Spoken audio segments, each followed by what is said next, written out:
Hello, hello, my friends. AmyR here with Prairie Paper and Ink. Welcome back to the face and the card making space, and the first of many STAMPtember collab videos from yours truly. This first one is with Art Impressions, one of my favorites. I don't get a chance to use their stamps very often. I need more hours in the day, but I have been a fan of theirs for years, and I love the style, everything. This set, no exception. FYI, the STAMPtember collaboration sets are limited edition, one and done. When they sell out, they are gone. They will not be restocked. It is part of what makes STAMPtember, exclusive and fun and all the things. That said, Art Impressions, along with all the other brands I'll be featuring this month, have a great line of products. Many, many, many stamps and dies to choose from. So many good things. So like I always do, I will have a link to the Art Impressions category as well, so that if you're watching this after STAMPtember, etc., you can check out their products and see all their fabulous designs, because they have a lot to choose from. And yeah, we're just going to get right into it. Like always, I'll have links to all the things that I used in the description box below the video. My links are affiliate links. That means if you click on one of my links and place an order, I get a kickback from that at no extra cost to you. It is what helps pay the bills and keeps the channel going, etc. And let's get into making this card. So this is the Sweet B-Day stamp set by Art Impressions in collaboration with Simon Says Stamp. And I took the two main images from the set and put them in my MISTI, and I have some Simon Says Stamp smooth white 120 pound cardstock, and I'm stamping the images with Simon's Intense Black ink, just a alcohol marker friendly ink. And I'm just going to stamp it twice. I didn't technically need to. It pretty much stamped perfectly the first time, but habits. Just habits. So once I got these stamped, I am going to color these in with my Copic markers. Oh, and actually before that, I'm going to stamp a piece of pattern paper, because I'm going to paper piece the one lady's shirt.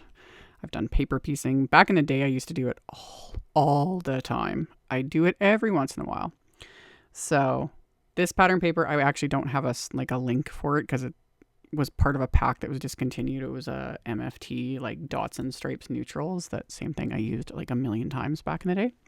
But any pattern paper is going to work, really. But I'm taking things literal, because I'm nothing if not literal. This is one of the reasons. Also, side note, right now, right this moment, this is real time coloring. Like this is the pace at which I color. And then I speed this up quite heavily in editing, because we ain't got time to sit here through all this. Anyway, I am literal. And one of the things I really, really love about Art Impressions specifically is their packaging has full color images, that they have colored in. And I really like, especially with these images, because Art Impressions has many styles of images. If you check out their stuff, they have ones like these ladies, which are my personal favorites, because I love the characters. I love the little, way they're depicted. They look real, you know what I mean? But they've got other cutesy images, and then they have building stamps and Wafer. They have so much. It's awesome. But the full color is nice. It's a great reference, and I especially like it for the ones like the people images, because for me, one, it gives me ideas for coloring, but it also has a really nice way of adding shading, and the way the shadows are laid out. It's not how I normally color. So I have the packaging off to the side, and I'm literally basically copying it with my markers. The only thing I deviate from really is the some of the donuts.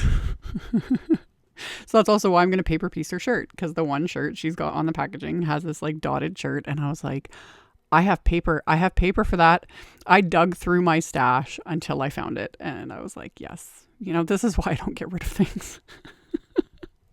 So I'm kind of all over the place too with coloring this. I usually have kind of a routine. I've talked about this in older videos, especially when it comes to people images. My just habit is I usually do the skin tone first, then the hair, and then I go on to everything else. But with this, I was just getting all ahead of myself because I was like, donuts, sugar, woo. So I'm just jumping around and having a grand old time. So I was, yeah, like I always say, I was having fun. These are really cute little images, and I'm looking forward to see what other people do, because a lot of the other makers aren't as literal as I am, and they, put their own spin on it, which I love to see. And it's always neat to see like different color combos, different ways of, putting it all together. So I just kept working my way around, filling in, adding little patterns and whatnot to the donuts and like the icing and all the things. And another reason why I love using the packaging as coloring inspiration is I'm not doing, your typical alcohol marker blending where we're doing, like 3 color blends, a light, a medium, a dark, etc., etc. For pretty much all of this, I use 2, because it's like a lighter shade, and then you go in with a darker shade to add some shading, and that was it. And I love that. I need to do this more often because it looks great. Once you add that bit of shading, it gives everything the depth it needs, and you're good to go. So it's fun. This is also why I encourage people to search out other makers and other, colorists and artists and all the things, because you can learn all sorts of different little techniques and ways of doing things. And that's all good in my book. So I just kept working my way around. With the clothing, I was using kind of just darker Copic markers, but I'm going to go in with warm grays to really add more shading that gives it like the shadow and the depth that I wanted. So I started with a W2, and then I go in with a W4. And I'm going to add that to the clothing specifically. The donuts were fine. I liked how those looked, but the clothing needed the actual like kind of shadow color, in my opinion. So did all of that, and then finished off the little bits that I'd missed here and there on some of these images, like their little latte cups. And then I'm going to add the shading to the pattern paper piece, because all I want is her shirt. So this looks, of course, like a hot mess, but bear with me. So the big thing with paper piecing is it needs, regardless of whether it's a part of a person image or just whatever stamped image, it needs shading and depth. That's what helps ground the pattern paper so it doesn't look out of place, and that it fits in with the rest of your stamped image. So after I added the shading, I'm taking a very sharp little pair of detail scissors and cutting right on the line of what I want, which is her shirt, which thankfully actually ended up being all one piece. I like when that happens. Sometimes you have to deal with some really little tiny pieces, but this just worked. And then the other key thing with paper piecing is a block marker. Not a Copic marker, not an alcohol marker, especially if you're using like pattern paper. If you were to use an alcohol marker to do this edging, most of the time the alcohol marker will bleed into the paper, like past the stamp lines, and that's where you'll get this like fuzzy edge all around the stamp, like the piece, and it won't look good. So just a water-based block marker. This is my Memento TUXEDO block marker. This is the same marker I've had for like a decade, because this is pretty much all I use it for. So I just take the side of the marker and I run it all along the edges, and this covers that exposed edge of the cardstock of the pattern paper. And it makes everything look a little more seamless. It makes my cuts look perfect, because my cuts are not perfect. And then once I've done that with the marker, I can then adhere this into place, and it's just going to just fit and finish everything off. So very light amount of glue, making sure to, wipe off any little bits of glue that kind of oozed out that I applied too thickly. And then once that's in place, it's done. And it's satisfying, So then I had to fussy cut these. As of me doing this voiceover, like when this set's released, there is coordinating wafer dies. When it comes to STAMPtember collabs, me as a, maker and content creator, I don't get the wafer dies. It's fine. I will survive. I have no problem fussy cutting. If I don't have to, I'm not going to do it. But for STAMPtember, I do the fussy cutting. So same scissors, use whatever scissors you've got that you're comfortable with. These are my little cutter bee scissors. That same thing. I've had these for eons, and I just did it. So I did my fussy cutting, set those aside. Now I'm going to work on my background.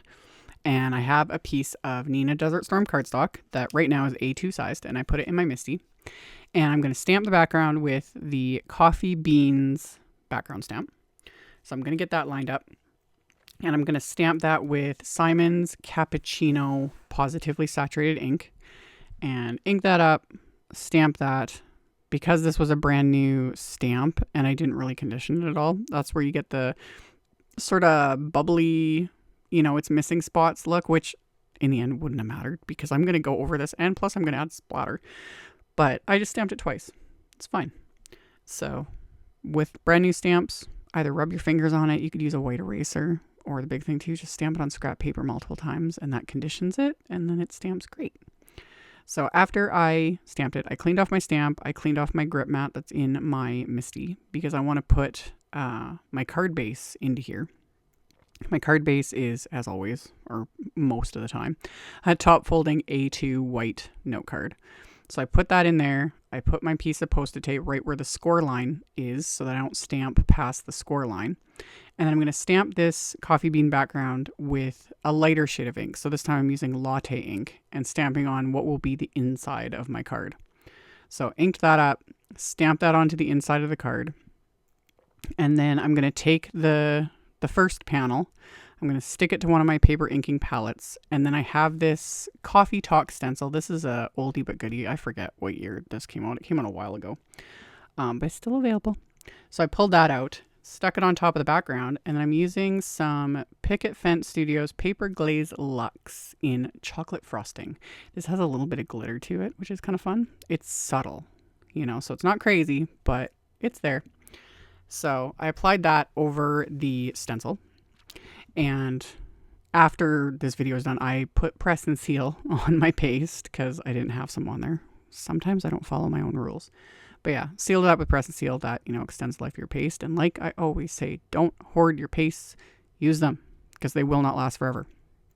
So once I was done with the stencil, I immediately put it in a container with water, or you can just wash it off because any paste that has any form of glitter in it, it will dry like cement. It's an absolute nightmare. So clean your stencil, or at least put it in something to soak until you can properly clean it.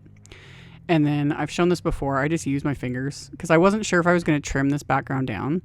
You could also just leave it, let it dry, and then snip off the little bits that are kind of hanging over the edge. Either way works. And then my paper inking palette, any of my grip mats, these photopolymer mats, when it comes to paste, it just wipes off. I just clean it off before it even has a chance to dry. If it dries on there, a lot of times you can just peel it off. But I just use a baby wipe. Do not use abrasive cleaners or alcohol or anything on your grip mats or your photopolymer stamps. That will ruin them over time. So just a baby wipe works. If I need to, sometimes I'll take it to the sink with gentle soap and water. Don't let it soak in water, but you can wash it with water, let it air dry. It'll be fine. So I cleaned everything off, did all the things, set everything aside. And then of course I'm going to add splatter. So these are distress watercolor pencils.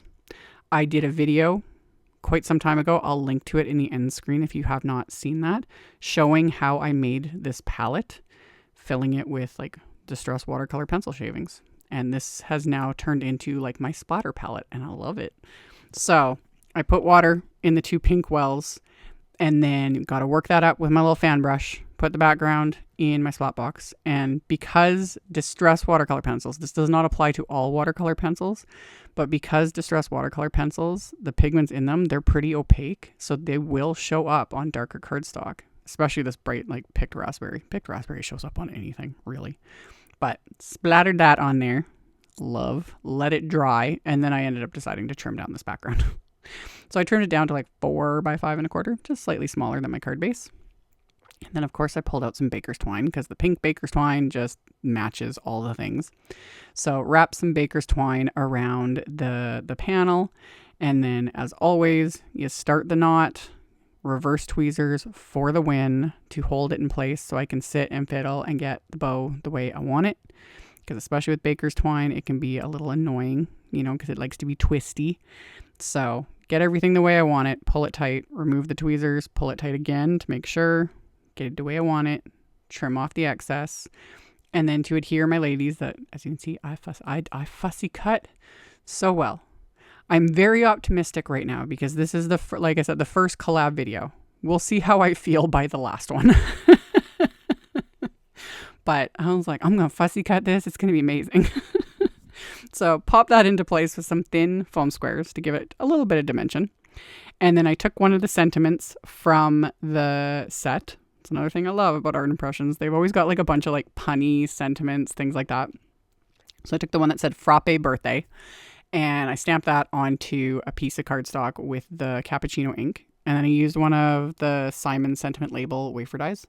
And then off camera, because I didn't realize I wasn't on camera, I had just used my scissors to trim the little flag ends on that sentiment after I die cut it.